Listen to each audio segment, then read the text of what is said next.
ಇವತ್ತು ನಾವು ಶ್ರೀ ದಕ್ಷಿಣಾಮುಖ ನಂದಿ ತೀರ್ಥ ಕಲ್ಯಾಣಿ ಕ್ಷೇತ್ರದಲ್ಲಿದ್ದೀವಿ.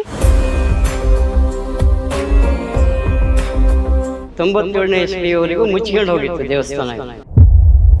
ಕೆಸರು ಮಣ್ಣು ತೆಗಿತಾ ಬಂದಾಗ ಶಿವ ಕಂಡ ತಕ್ಷಣನೇ ಬಸವಣ್ಣನ ಬಾಯಿಂದ ನೀರು ಬರಲಿಕ್ಕೆ ಶುರುವಾಯಿತು.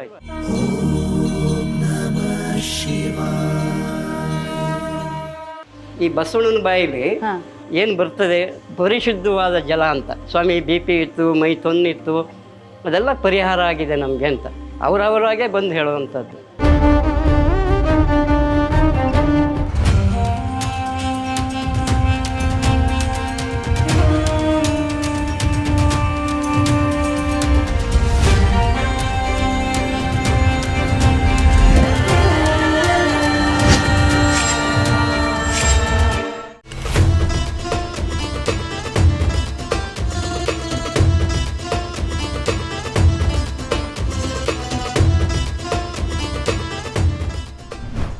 ನಂದಿವಾಹನ ನಾಗಭೂಷಣ ದೋಷ ನಾಶ ವಿನಾಶನ. ಹಾಯ್, ಹೆಲೋ, ನಮಸ್ಕಾರ. ಶಿವನ ವಾಹನ ನಂದಿ. ನಂದಿಗೆ ಬೆಂಗಳೂರಿನಲ್ಲಿ ಪ್ರತ್ಯೇಕವಾದಂಥ ದೇವಸ್ಥಾನ ಇದೆ. ಹೌದು, ಇವತ್ತು ನಾವು ಶ್ರೀ ದಕ್ಷಿಣಾಮುಖ ನಂದಿ ತೀರ್ಥ ಕಲ್ಯಾಣಿ ಕ್ಷೇತ್ರದಲ್ಲಿದ್ದೀವಿ. Welcome to temple run.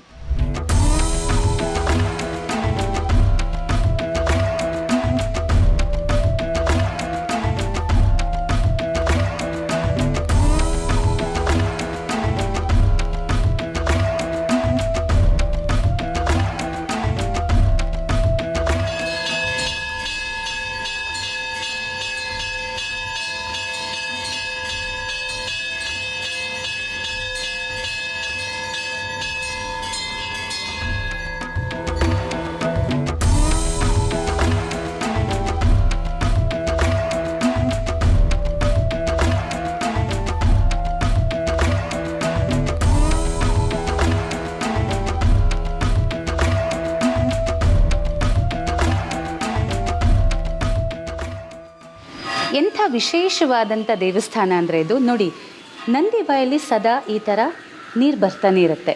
ಕೆಳಗಡೆ ಶಿವನ ಲಿಂಗ ಇದೆ, ಅದ್ರ ಮೇಲೆ ಈ ನಂದಿಯ ಬಾಯಿಂದ ಬರುವಂಥ ನೀರು ಪ್ರೋಕ್ಷಣೆ ಆಗ್ತಾ ಇರುತ್ತೆ, ಅಥವಾ ಅಭಿಷೇಕ ಅಂತಲೂ ನಾವು ಕರಿಬಹುದು. ಅಚ್ಚರಿ ಏನಪ್ಪ ಅಂತಂದರೆ, ಈ ನೀರು ಹೇಗೆ ಬರುತ್ತೆ, ಹೇಗೆ ಬರ್ತಾ ಇದೆ, ಇವತ್ತುವರೆಗೂ ಇಟ್ ಇಸ್ ಅನ್ನೋನ್. ಆದರೆ ಕಲ್ಯಾಣಿಗಂತೂ ಸೇರುತ್ತೆ.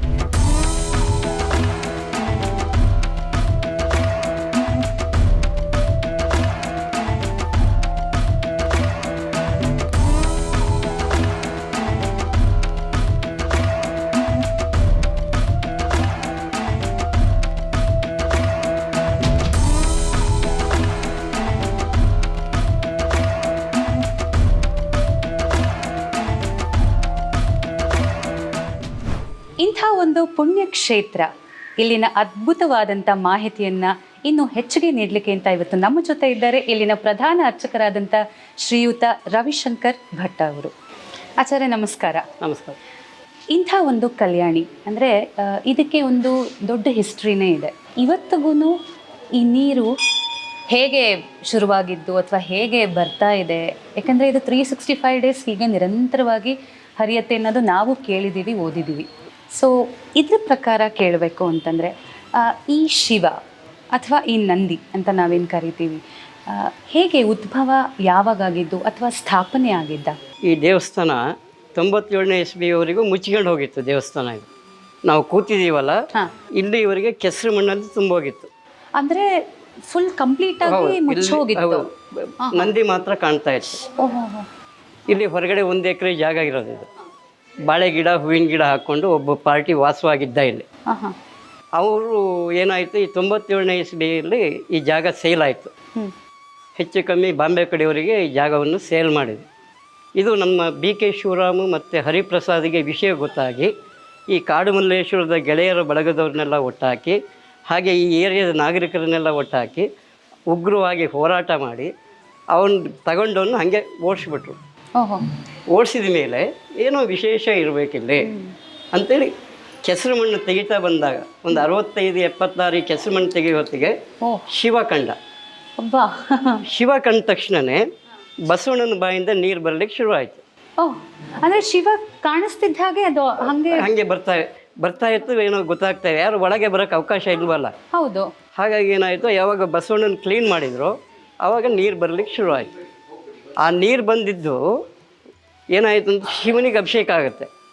ಅಂದ್ರೆ ಶಿವ ಕಾಣಿಸ್ತಿದ್ದ ಹಾಗೆ ನಂದಿಯಿಂದ ನೀರು ಬರಕ್ಕೆ ಶುರುವಾಯಿತು. ಹೌದು. ಹಾ ನೋಡಿ ಅದು ಹೇಗಿದೆ ಅಂತಂದರೆ ಬಸವಣ್ಣನ ಬಾಯಿಂದ ಬಂದ ನೀರು ಶಿವನಿಗೆ ಅಭಿಷೇಕ ಆಗುತ್ತೆ. ಹೌದು. ಅಭಿಷೇಕ ಆದಮೇಲೆ ಈ ಕೊಳ ತುಂಬುತ್ತೆ. ಕೊಳ ತುಂಬಿದ ಮೇಲೆ ಈ ನಂದಿ ಇದೆಯಲ್ಲ, ನಂದಿಯಿಂದ ಒಂದು ನಂದನ ಮಾಡಿದ್ದಾರೆ. ಓಕೆ. ಅದು ಬಾವಿಗೆ ಹೋಗುತ್ತೆ. ಬಾವಿಯಿಂದ ಮುಂದೆ ಹೋಗಲಿಕ್ಕೆ ಮಾರ್ಗ ಮಾಡಿದ್ದಾರೆ. ಹಿಂದೆ ಇಲ್ಲಿ ಜಮೀನು ಇತ್ತಂತೆ. ಜಮೀನು ಇರುವ ಮಲ್ಲೇಶ್ವರ ಅಂದರೆ ಕಾಡು ಮಲ್ಲೇಶ್ವರನೇ. ಆವಾಗ ಕರೆಂಟ್ ವ್ಯವಸ್ಥೆ ಇರಲಿಲ್ಲ, ಮೋಟ್ರ್ ವ್ಯವಸ್ಥೆ ಇರಲಿಲ್ಲ. ಬಸವಣ್ಣನ ಬಾಯಿಂದ ಬಂದ ನೀರು ಕೊಳ ತುಂಬಿದ ಮೇಲೆ ಈ ಕಾಲುವೆ ಮುಖಾಂತರನೇ, ಕಾಲುವೆಯಿಂದಲೇ ಆ ಜಮೀನಿಗೆಲ್ಲ ಉಪಯೋಗಿಸ್ತಾ ಇದ್ರು ಅಂತ. ಒಂದಾನೊಂದು ಕಾಲದಲ್ಲಿ ಜಮೀನೆಲ್ಲ ಮನೆ ಮಠ ಆಗೋಯ್ತು, ನೀರು ಇಲ್ಲಿ ಬಂದಾಗ ಹೋಯ್ತು. ಅವಾಗ ಏನಾಯಿತು, ಈ ಜಾಗ ಸೇಲ್ ಆಯಿತು ಅಂತ ಹೇಳಿದ್ನಲ್ಲ, ಅದಾದಮೇಲೆ ಎಲ್ಲ ಕ್ಲೀನ್ ಮಾಡಿದ ಮೇಲೆ ಶಿವ ಕಂಡ ಮೇಲೆ ನಂದಿ ಬಾಯಿಂದ ಬರೋಕ್ಕಂಥ ನೀರು ಪರಿಶುದ್ಧವಾದ ಜಲ ಅಂತ. ಯಾಕೆಂದರೆ ಕೆಲವ್ರದ್ದು ಅನುಮಾನ ಇರ್ತದೆ, ಸ್ಯಾಂಕಿ ಟ್ಯಾಂಕಿಂದ ಕನೆಕ್ಷನ್ ಕೊಟ್ಟಿರ್ಬೋದಾ ಅಥವಾ ಕಾವೇರಿ ನೀರು ಏನಾದ್ರು ಕೊಟ್ಟಿರ್ಬೋದೋ ಅಂತೇಳಿ.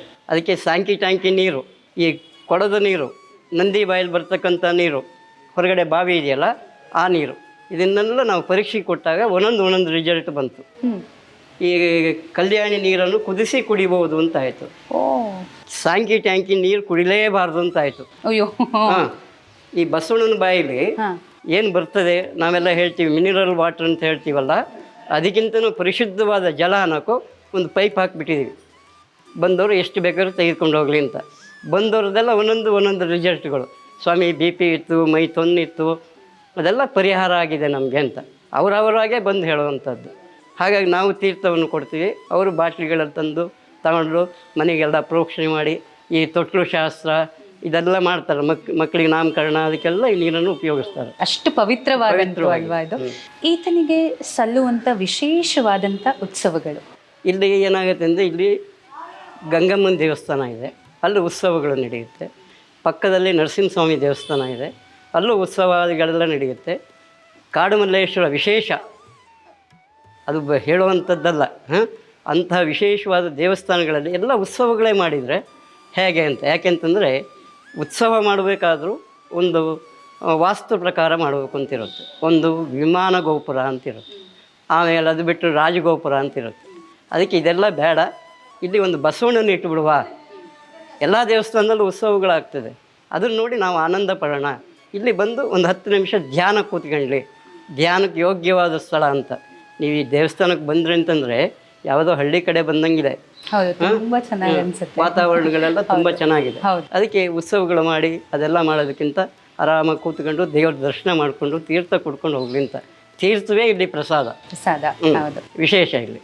ಸೊ ನಂದಿನೇ ಇದಕ್ಕೆ ಒಂಥರ ಮೂಲ ವಿಗ್ರಹ ಆಗಿರೋದ್ರಿಂದ ಆತನೇ ನಾವು ಆ ದೃಷ್ಟಿಲಿ ನೋಡಬಹುದು. ಹೊರಗಡೆ ನೀವು ನೋಡ್ಬೋದು, ಬೃಹತ್ಕಾರವಾಗಿ ನಂದಿಯನ್ನು ಮಾಡಿದ್ದೇವೆ. ಅದ್ರ ಬದಲು ರಾಜಗೋಪುರನೇ ಮಾಡಬಹುದಿತ್ತು, ಬೇಡ ನಂದಿ ಇರಲಿ ಅಂತ BK ಶಿವರಾಮ್ ಅವರು ಹೇಳಿದ್ದಕ್ಕೆ ನಂದಿಯನ್ನು ಮಾಡಿದ್ವಿ. ವಾಸ್ತು ಪ್ರಕಾರನೇ ಮಾಡಿರೋಂಥ.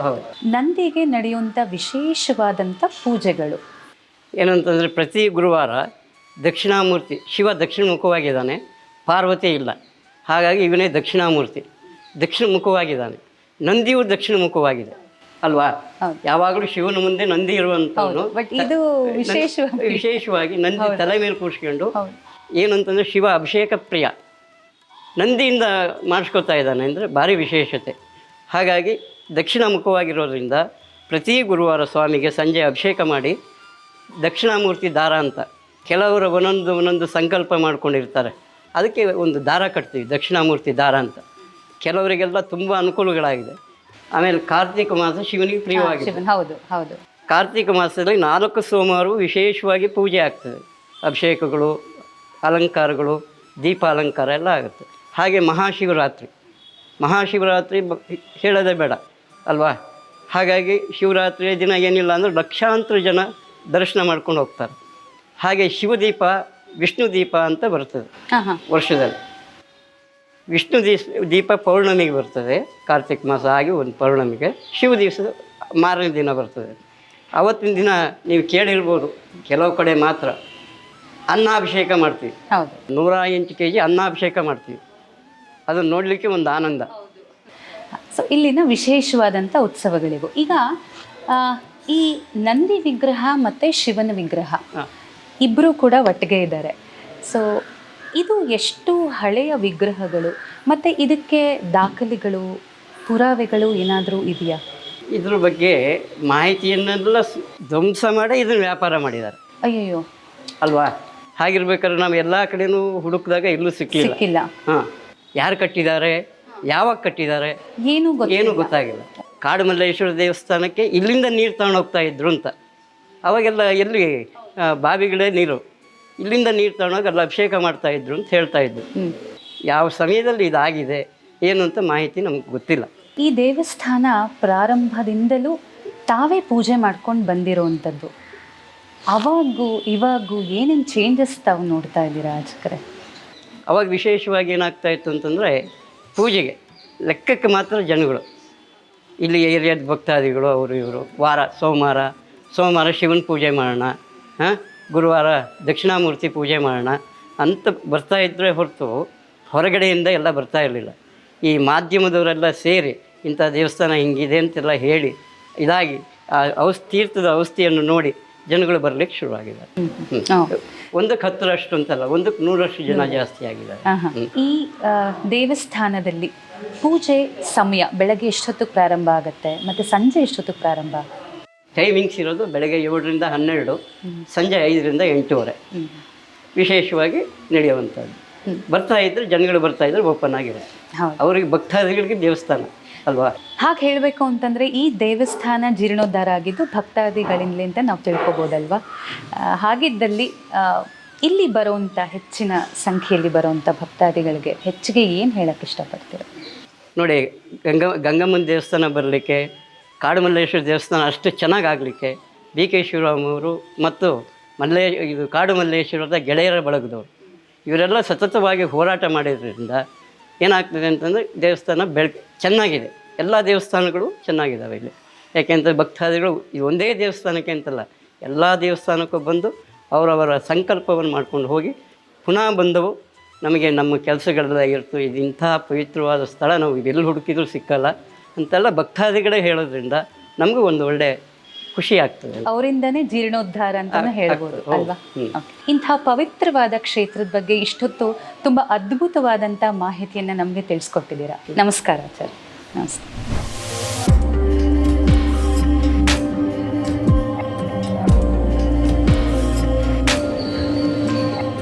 ಒಂದು ಅಚ್ಚರಿಯ ಸಂಗತಿ ಅಂತಂದರೆ, ಇಂಥ ಪುಣ್ಯಕ್ಷೇತ್ರಕ್ಕೆ ಇಲ್ಲಿನ ಭಕ್ತಾದಿಗಳಲ್ಲದೆ ವಿಶೇಷವಾಗಿ ಹೊರದೇಶದಿಂದ ಬರುವಂಥ ಟೂರಿಸ್ಟ್ಸು ತುಂಬ ಇದ್ದಾರೆ.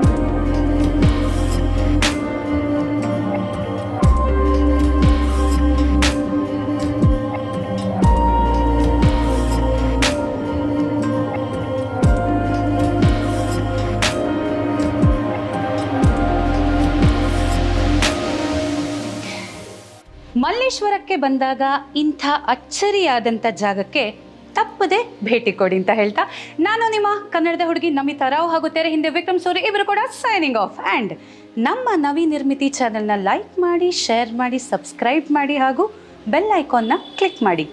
ನಮಸ್ಕಾರ.